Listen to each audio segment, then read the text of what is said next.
Welcome to the Midweek Rewind, the Halloween Spooktacular edition.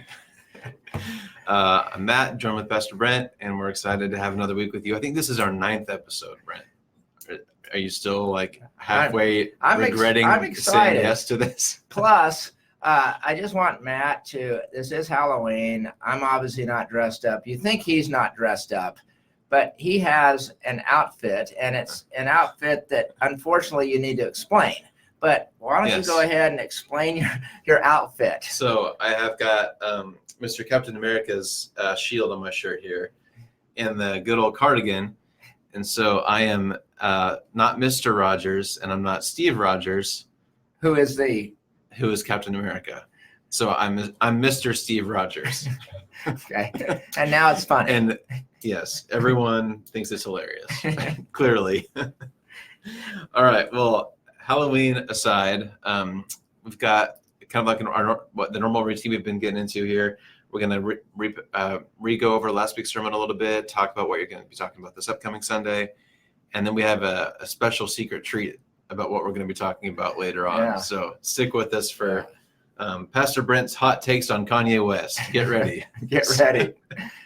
All right. So Brent, we just finished up the third week of this New Day series. Why don't you remind us what this past sermon was about and kind of where we're at?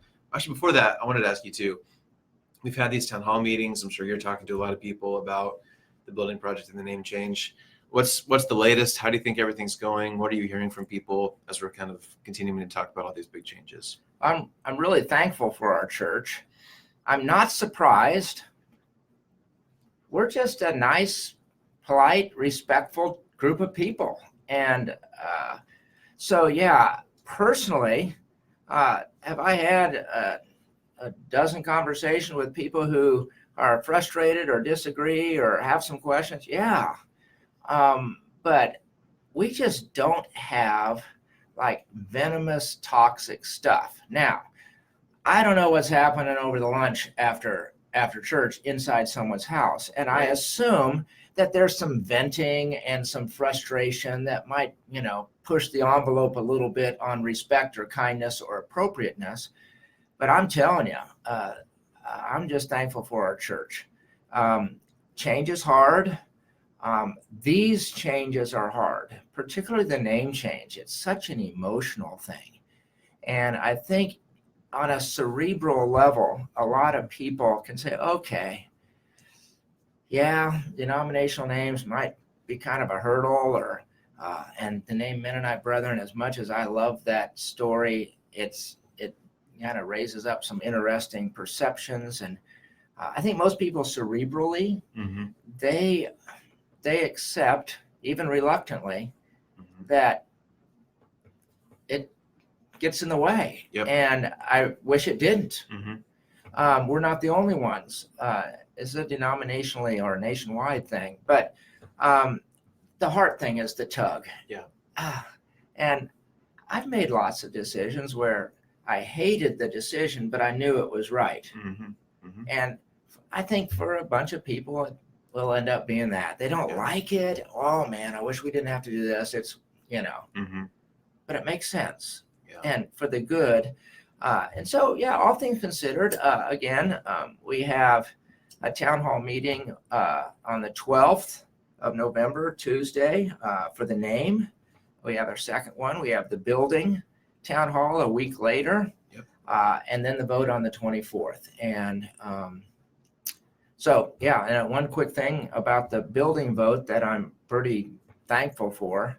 Number one, I just appreciate the process with Keith Ayotte, and it's very intentional. And so what I really like is the church is going to be shown here this week or next, the same picture that we've shown in our town hall, but it just has blocks of space for kids and students and offices and nursery and kitchen and, everywhere that there's some work or expansion. And it'll have some square foot stuff, and it'll have general location stuff. But the vote is for X amount of square feet with these big projects for this amount of money. Right. What I really like is if this vote passes, and I'll just say once the vote passes, Mhm. once that vote passes, then begin what we're calling workshops. Mm. The church is actually going to have a lot more input into this edition than they did the worship center. Yep. Because they'll have a little workshop for the kids ministry, and anyone who wants to throw out information about classroom size or how many electrical outlets or the kind of floors or how high the ceilings, they can come and give input. Yep. And we're doing workshops for each of these. So I'm pretty excited about that because it matters a lot that we listen and that we learn, and because we want to serve, we want a good building. Absolutely. So anyway, but it's going well. Good. And yeah, if you're watching, please do come to those town hall meetings and be sure to come to the big vote on the 24th. We definitely want your input. So, okay. So last Sunday, internal, external change. What does that mean and why is it important to this conversation? Part of me felt like I just kept beating that horse on Sunday, and maybe you were there and saying, he could have said that in about 10 less minutes than he did. But in all of life, for you to move from here to there, whether it's you weigh this much and you want to weigh this much, whether you have this prayer life and you want to have a better prayer life, or your marriage and a better one, it just takes these two. You need a heart that owns it, and you need a to-do list, an external. If you join the Y or Planet Fitness January 1 and it's an external thing, yep, you won't be there March 1. You won't be there March, probably not Right. February 1. Right.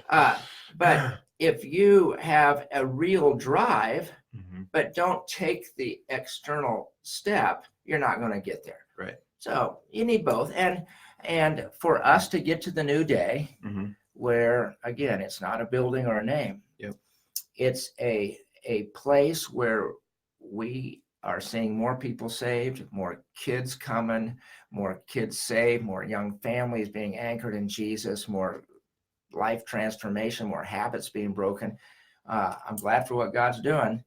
But for as big as our church is, just logically, we got to be seeing more lives changed. Yep. God didn't do what he did for us to make just a little dent. And so the new day is more change. And if we're going to get there, from here to there, we got to make some changes internally, the heart. Yep. That's the biggest one. We lack zeal in this church. We're apathetic. We're coasting. We don't. I'm talking in generalities. Yeah. I love this church. Sure. But yeah, we just, there's not an ownership of a desire to get there. And so we looked at a verse in Ezekiel, stone of heart. God gives you a stone of flesh, soft, pliable. That's what we want. Yep. So that's what we talked about mostly. Yep. Internal, external.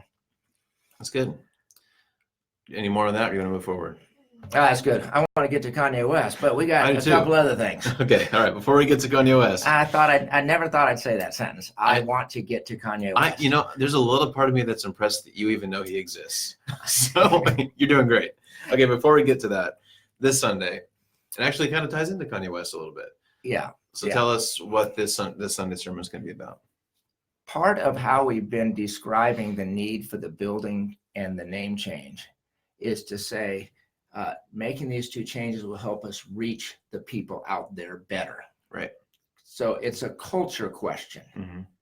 And so this week we're going to unpack the biblical concept of contextualization. And inside that long word is the word context. And so contextualization is adjusting your words or your strategy or your behavior to speak clearly to a certain context, a certain situation. So we do this by, you talk to how old's Heidi? Heidi's 2. You talk to your 2-year-old different than you talk to your wife, I hope, different than you talk to a 70-year-old in this situation. Right. All the time we adjust what we do to the context we're in because we want them to learn something, get something. Yep. it's speaking their language. Mhm. And so we're going to talk about the biblical concept of speaking the language, Mhm. understanding the culture of the people we're trying to reach. And those Yep. people could be the 5-year-olds that currently come to our church, Mhm. the 15-year-olds that come to our church, the 30-year-olds out there that don't come to our church. Right. But how do you speak their language Mhm. so they understand? And the rule, Mhm. because the gospel is so important, we make all kinds of adjustments to make sure we're speaking their language. Mhm. Yep. That's a deeply seated biblical concept. And so that's it. And then the last week, the 4 words. That's going to be my favorite sermon for me personally, for leading us to a new day. Yep. And with the culture stuff, I think a lot of people, understandably so, they have a hesitation to embrace culture. There's a little bit of a hesitancy to try to bring some of that into the church. So where do you think that comes from, and why does that happen? Well, there are stories of churches making strategic or methodological changes Mm-hmm. that leads to theological change or compromise. Right. So Right. they'll change a certain program, Mm-hmm. or for us they'll change a name or build a building, and that becomes, as the months go on, the next thing you know, you don't believe the Bible. Yeah. Okay. And there are stories like that. And so there are just natural concerns that if we crack the door on a cultural, I don't even want to say compromise, but if you crack the door Mm-hmm. by trying to meet a millennial in their context, Those pesky millennials. if you crack the door for that, that could lead to, Right. okay. Mm-hmm. And it's happened before. Yeah. And so that's there. And there it's just a matter of trust and God protect our church, because we aren't going there. Right. But that's the concern. And I think there's an under contextualization and an over contextualization. And we can all kind of land on that subjectively to say, okay, doing church, for like in the 1930s, where it's all day long and you bring your potluck lunch and you stay all day and you have a revival service. Yep. That's under contextualizing. Mm-hmm. It doesn't even come close to speaking our language today. Right. Okay. So we don't want to be under contextualized, but neither do we want to over contextualize. The liberal church has over contextualized. They've contextualized their message, not just their method. Right. So they've said, you can believe what you want. All roads lead to heaven. Sure. Okay. So that's over contextualized and under. The debate is, while everyone knows there's something in the middle that's okay, we just have different opinions. Where that line is. And so I don't know of anyone in our church that disagrees with this idea that we ought to speak the language of our youth and we ought to understand the culture and try to relate in an effective way to them. Like they don't debate that. Sure. They might debate that the name change is necessary. Yeah. Okay. So we'll never land on an exact, everyone's on the same page of that middle, not under, not over. You're trying to get the message. Yeah. And you're trying to speak their language. And so you do this, but there'll always be that debate. Yep. But I keep going back, I'll say it. At least look at the heart. If you disagree with an exact method that is being used,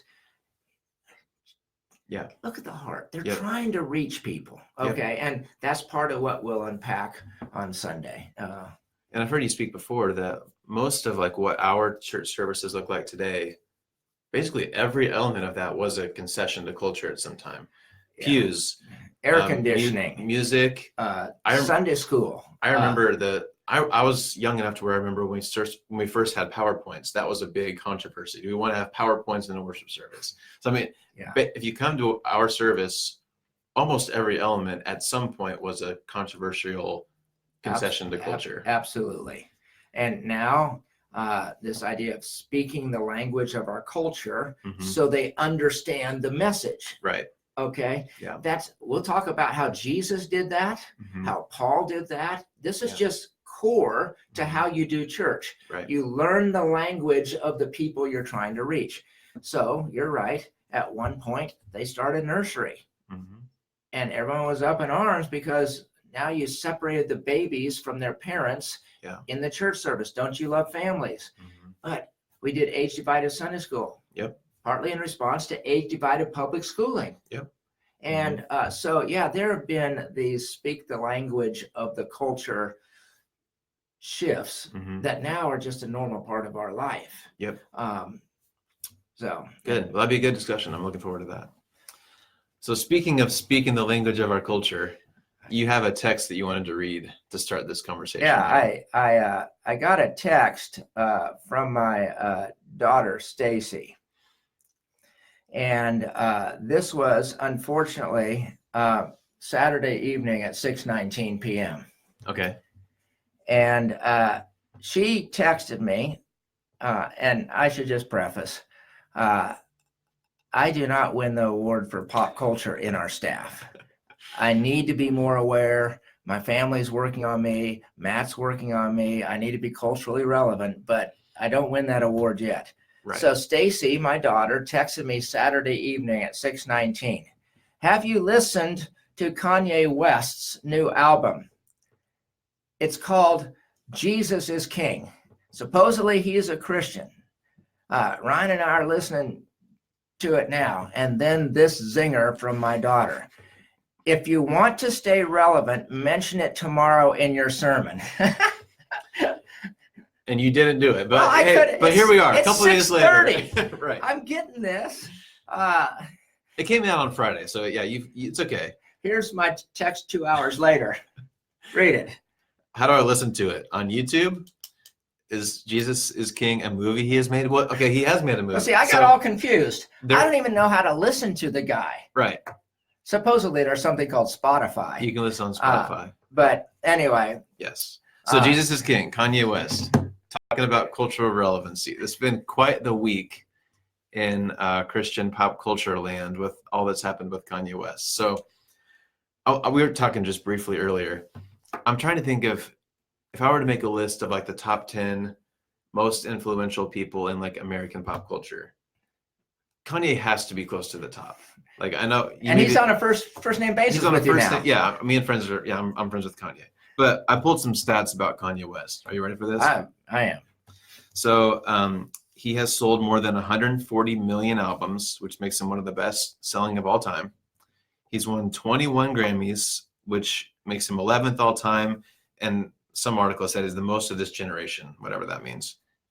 3 albums on Rolling Stone's 500 greatest albums of all time. And he's been one of the Time Magazine's most influential people twice. He probably will be again this year. He's married to someone kind of famous, Kim Kardashian, who I think I told you this earlier too. 5 of the top 20 Instagram accounts are Kardashians. So he's got a pretty influential family. So this guy is everywhere. His family is super influential. And all of a sudden he seems to have a pretty legit conversion experience. So yeah. This is Jesus is King. He's been around for 20 years. Yep. He's rap and rock or he has a lot of influences. Let's say that. He has maybe a wide span of music, but a lot of it's rap. But he has a sordid past, and he talks about that. Typical wealthy, get what he wants when he wants. But he has had a conversion experience. And he probably has one of the largest platforms for sharing Christ than anyone. And it's really interesting. And you and I were talking earlier this morning, what's that mean? And what if he falls? And how do we pray for him? And Lord knows we need to pray for the Kardashians. And I hear there's some drama with them all the time. But it's how do we look at this? Is it genuine? He's under a microscope. Yeah. I know there's been all kinds of blogs and podcasts, and everyone's talking about Kanye this week. And like you said, one of the things I keep seeing is this real? Like, can we accept that he's had this dramatic of a change pretty almost overnight, it seems like? And then what do we like? Christians are kind of quick to elevate famous Christians and kind of claim them as, oh, he's a Christian, now he's one of us. Now we can kind of claim him, and there's some dangers in that. So what would you say if there's a young or a new Christian that has some kind of platform or influence? How should we handle that? Is it okay for us to kind of pay as close attention as a lot of people are to Kanye? What's the danger in elevating him too quickly? Like, where do you land on all that, on that end of things? Well, I would use language in conversations about this to say, I want him to stay faithful. I hope he stays faithful. And for God's glory, we need to pray like crazy. There is, he's just more public, but all kinds of people have dramatic conversions, and Sure. they live for the devil and they found the Lord.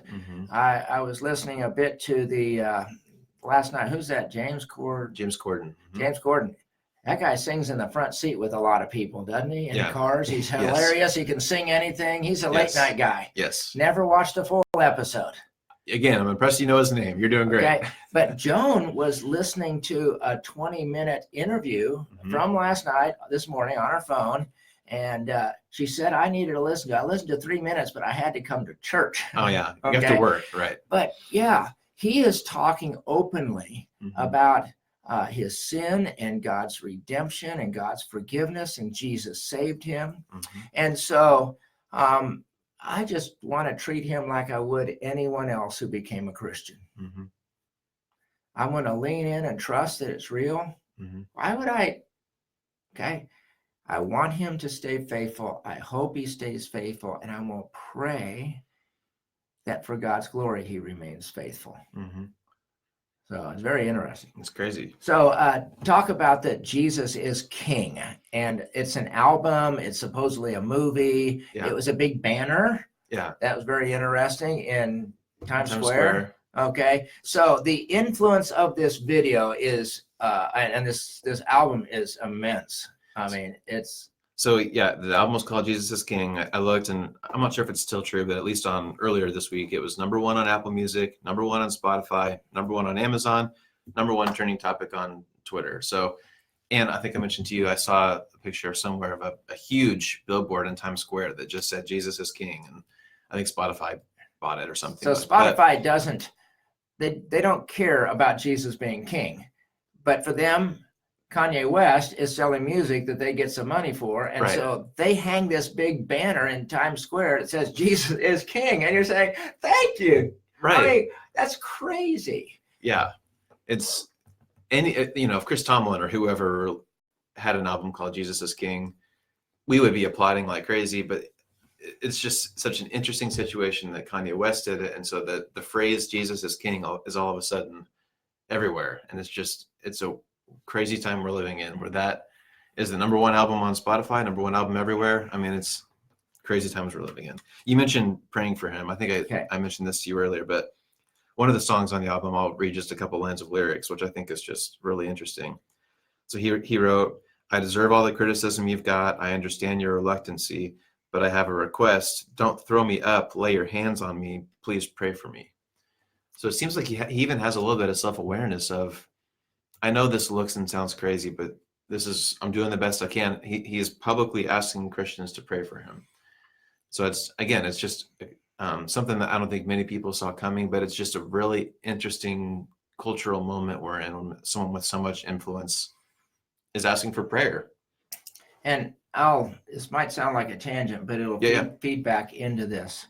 So I have sometimes said that the lead pastor position in a church is perhaps the most ego-feeding occupation in the world. I'm just saying that to help us see a point. Where else do you have a group of people come 52 weeks a year and sit for 30 minutes? They're volunteers. They're not paid to come. It's completely volitional on their part. And they sit and listen to a person speak. There is in the Bible an understandable respect your leaders, okay, kind of a thing. But I have, I get prayed for more than any other staff. Mhm. I probably get prayed for more than any other single person in this church. Yep. It's undeserved. I don't want to take it for granted, but there is within people a desire for affirmation and for glory. And pastors, it's not beyond them to become entitled. I pray to God I'll never be entitled. I've met plenty of entitlement pastors. And the more public you are, you look at big figures and big fancy radio and TV preachers, and that's why I say I'm just staying in a local church. They see me up close, they can see the wrinkles, they can see the warts, they can see me for who I am. You're out there, and all you see is perfection. Right. But regardless, whether it's me in our church as a leader, a public figure who has a large group of people that follow him. Yeah. They come here every week. Kanye has hundreds of thousands of followers, and he sold millions of records. That kind of public adoration is extremely hard to handle. That's why I pray every Sunday in my weakness. I just keep telling Brent, you're nothing, you're nothing, you're nothing, you're nothing. Let your strength be seen. And so when he's asking for prayer, we better give it. The devil wants to trip up any Christian. But I'm thinking if he had to choose between tripping up Christian X or Kanye West, that's where he's going to get people turned against Jesus. Here you got a handful of people that get it. There you got millions, okay? And so we ought to thank God for the current. I haven't read anything negative. Like he's not, currently it's nothing but to God be the glory. And we just need to pray that if there's a stumble that Kanye has, and he has he cusses one time and is on TV or something or whatever, that he will remain faithful. We're all going to stumble, but we do need to pray for him. It's a hard place to be where he is at, and not want to put his name, Kanye, as king. He said that before. I know he has. And now he's flipping it. He can always bring it back, but we don't want him to. Anyway, pray for him because it's a heavy load he's carrying. But can you imagine if it is the real deal and if it grows throughout his family, and we're talking like huge revival possible. And it's just, who knows what could happen from this thing. And in the best of ways, you've got a person who has street cred, right? Who is cool, who is wealthy, who is influential, and he loves Jesus. Right. And that kind of person honestly has a whole lot of influence. And we ought to be grateful. So never thought I'd say this. Pray for Kanye. There you go. So I need to teach you how to fire up Spotify so you can actually listen to it. Does it cost money? No, you can listen for free. Okay. All right. Well, Matt wants to lead a monthly Let's Educate Brent in Pop Culture time with our staff, because maybe you can ask him if he's actually going to do that. But he's threatening me with that. Yeah, you need a little. You're doing fine, but you need just a little bit of help to know what's going on. So, all right. Well, all that Kanye stuff. We're running out of time here. So, we'll talk more about culture and its relevancy with the church this Sunday. Following up with 4 words as we wrap up this New Day series. So we've got 1 minute left, Brent. What else? Do you need to wrap up with anything? Have we hit everything you want to hit on? The biggest thing on my heart and moving back to the New Day is we just need to keep praying. Our church, I love our church, but we need revival. We need that heart of stone that a lot of us have getting shifted to a heart of flesh. And so at church, you're going to be seeing some prayer stuff starting up and some intentionality in the heart. And that's going to continue for the next year or 2 or 3 or whatever it takes. And really it's infinite because we need to keep that heart soft. But a new day, we got to have a new heart. We'll get the building, Lord willing. I say name, Lord willing. But we got to get the heart. And I'm excited. I am excited. Yep, I'm too, and I hope you are too. And I hope you can join us on Sunday, especially these next couple ones as we wrap up this big series and come, like we said, come to those town hall meetings, give us some feedback and input, and hope to see you Sunday. And maybe we'll even have Kanye West playing. It would make my daughter happy. It'll make your daughter. We'll see. We'll see how bold you let me get with the Spotify playlist in the back. So, all right, thanks for watching. Hey, Happy Halloween. Have a good day, everybody. God bless.